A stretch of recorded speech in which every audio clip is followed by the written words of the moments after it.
السلام علیکم سامعین۔ سٹوری شروع کرنے سے پہلے آپ سے ایک گزارش ہے کہ میرے اس چینل کو سبسکرائب کر دیجئے گا اور ساتھ میں بیل آئیکن پریس کر دیجئے گا۔ بنی اسرائیل میں ایک نہایت نیک اور عبادت گزار شخص رہتا تھا جو لوگوں سے الگ رہ کر صبح و شام اللہ تعالیٰ کی عبادت میں مصروف رہتا۔ وہاں کا بادشاہ ہر روز اس عابد کی خدمت میں حاضر ہوتا اور اس سے حاجت وغیرہ پوچھتا تو وہ جواب میں کہتا کہ اللہ تعالیٰ میری حاجت کو زیادہ جانتا ہے اور وہی میری ہر ضرورت کو پورا کرنے والا ہے۔ اللہ تعالیٰ نے اس کی عبادت گاہ پر انگور کی ایک بیل اگا دی تھی جس پر روزانہ انگور لگتے تھے۔ جب اس عابد کو پیاس لگتی تو وہ اپنا ہاتھ آگے بڑھاتا تو اس سے پانی بھی نکلتا اور وہ اسے پی کر اپنی پیاس بجھاتا تھا۔ ایک دن وہ عابد شخص اپنی عبادت گاہ میں بیٹھا عبادت میں مصروف تھا کہ صبح سے شام ہو گئی۔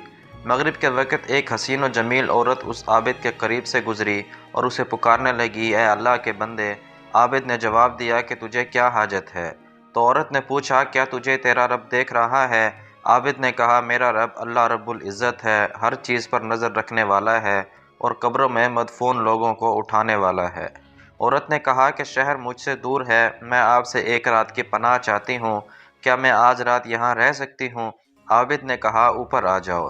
جب وہ عورت عبادت گاہ میں داخل ہوئی تو اس نے اپنے بدن کے سارے کپڑے اتار دیے اور عابد کے سامنے برہنہ کھڑی ہو گئی اور عابد سے کہنے لگی کہ آج رات تم جتنا چاہو مجھ سے فائدہ اٹھا سکتے ہو۔ عابد نے فوراً اپنی نگاہیں جھکا لیں اور عورت سے کہا کہ خدا تجھے برباد کرے، اپنا جسم ڈھانپ لے۔ عورت نے جب یہ سنا تو عابد کو کہنے لگی کہ اگر آج رات تو مجھ سے نفع اٹھا لے گا تو تیرا کیا جائے گا؟ تو اس پر عابد اپنے نفس سے مخاطب ہوا اور اس سے پوچھا کہ تو کیا چاہتا ہے؟ نفس بولا، اللہ کی قسم میں تو اس عورت سے ضرور فائدہ اٹھاؤں گا۔ تو عابد اپنے نفس سے کہنے لگا کہ تیری ہلاکت ہو، تو گندھک کا لباس اور ہمیشہ کی آگ چاہتا ہے۔ تو میری اتنے عرصے کی عبادت کو ضائع کرنا چاہتا ہے؟ کیا تو جانتا نہیں کہ زانی شخص کو منہ کے بل جہنم میں دھکیل دیا جائے گا اور جہنم کی آگ بھی نہ بجھے گی اور نہ ہی فنا ہوگی؟ مجھے اندیشہ ہے کہ اللہ رب العزت تجھ سے ایسا ناراض ہوگا کہ پھر کبھی تجھ سے راضی نہ ہوگا۔ جب اس کے نفس نے اسے برائی کی طرف مزید اکسایا تو عابد بولا کہ پہلے میں تجھے دنیا کی ہلکی آگ پیش کرتا ہوں، اگر تو نے اس ہلکی آگ کو برداشت کر لیا تو تجھے آج رات اس عورت سے جتنا نفع چاہیے اٹھانے دوں گا۔ پھر اس نے چراغ میں تیل بھرا اور اس کی بتی کو بڑا کر دیا۔ وہ عورت بھی وہاں کھڑی یہ سارا منظر دیکھ رہی تھی۔ پھر اس عابد نے اپنا ہاتھ آگ پر رکھا لیکن آگ نے اس کے ہاتھ کو نہ جلایا۔ تو عابد بولا، تجھے کیا تکلیف ہے؟ جلاتی کیوں نہیں؟ تو آگ نے پہلے اس کا انگوٹھا جلا دیا، پھر اس کی انگلیاں اور پھر اس کا ہاتھ جلا ڈالا۔ اس پر عورت نے ایک زوردار چیخ ماری اور اسی حالت میں برہنہ فوت ہو گئی۔ اس عابد نے اسے اس کپڑوں سے ڈھانپ دیا۔ جب صبح ہوئی تو شیطان ابلیس نے چیخ چیخ کر سب لوگوں کو بتایا کہ اے لوگو، عابد نے فلاں شخص کی بیٹی سے زنا کیا ہے اور اسے قتل کر دیا ہے۔ یہ سن کر بادشاہ سخت غصے میں آ گیا اور اپنے لشکر اور رعایا کے ساتھ اس عابد کی عبادت خانے کی طرف چل پڑا۔ وہاں پہنچ کر بادشاہ نے عابد کو پکارا۔ عابد نے پکار کا جواب دیا تو بادشاہ نے پوچھا کہ فلاں کی بیٹی کہاں ہے؟ عابد نے کہا کہ وہ میرے پاس ہی ہے۔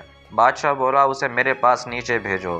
تو عابد نے جواب دیا، وہ تو مر چکی ہے۔ بادشاہ بولا، جب وہ زنا پر راضی نہ ہوئی تو نے اسے قتل کر دیا۔ بادشاہ نے سپاہیوں کو حکم دیا کہ عابد کو پکڑ لاؤ۔ پھر اس عورت کو وہاں سے اٹھا لیا گیا اور عابد کو قید خانے میں ڈال دیا گیا۔ وہ لوگ زانی کو آرے سے کاٹ دیا کرتے تھے۔ اس عابد کا جلا ہوا ہاتھ آستین میں چھپا ہوا تھا۔ کسی نے عابد سے واقعے کی سچائی نہ پوچھی۔ کچھ دیر بعد عابد کے سر پر آرا رکھ دیا گیا اور اس جلاد سے کہا گیا کہ آرا چلاؤ۔ اس نے آرا چلا دیا۔ جب آرا عابد کے دماغ تک پہنچا تو اس کے منہ سے آواز نکل گئی۔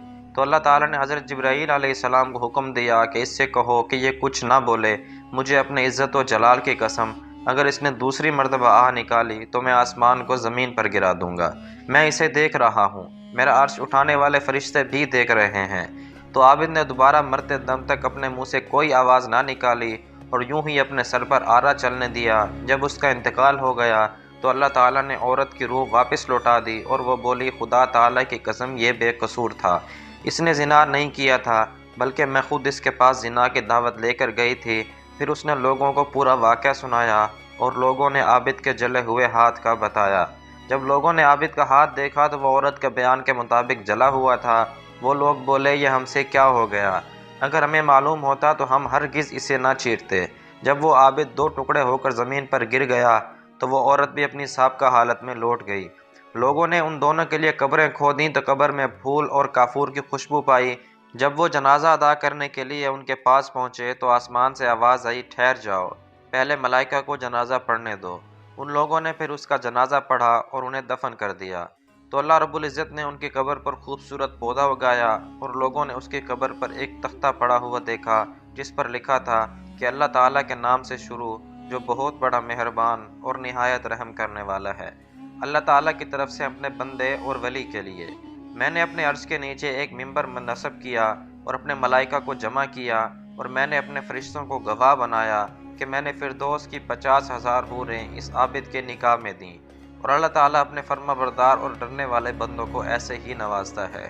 ارشاد باری تعالیٰ ہے کہ جو شخص اپنی نگاہوں کی حفاظت کر لے گا، اللہ تعالیٰ اسے عبادت میں لذت عطا فرمائے گا، اور لذت بھی ایسی جسے وہ شخص محسوس کرے گا۔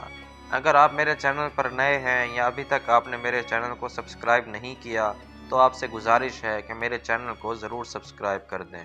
بہت شکریہ۔